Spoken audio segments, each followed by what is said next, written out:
AITA for grounding my daughter for ruining our vacation?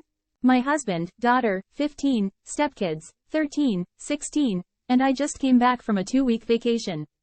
My daughter is very smart and is very good at a lot of things. She's also very competitive. My husband is also very competitive.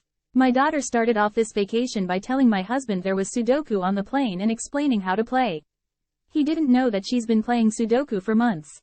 She made a bet with him that if she finished the hardest level first, he'd buy her Wi-Fi for the flight, and if he finished first, she'd share a bed with his younger daughter on the trip. His younger daughter was complaining about sharing with his oldest because she kicks and sleeps in the middle of the bed. She beat him and pestered him until he bought the Wi-Fi. When we got there, she'd challenge him to races on land and in the pool. She's won medals at state track meets and has been swimming since she was 2.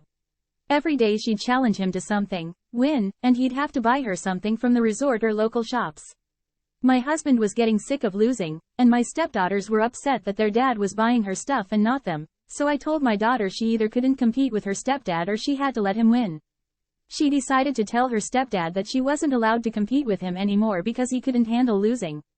This made them start to argue, so I told her that if she didn't keep it up, she'd be grounded to the resort for the rest of the trip, a little over a week at this point. She decided to test me, so I stuck to my word, and she was left at the resort while the rest of us went out every day. The vacation was much more enjoyable without her turning everything into a competition, but she told her dad when she got back that we grounded her, and he's mad at me now for leaving her there and excluding her from the vacation because my husband couldn't act like an adult.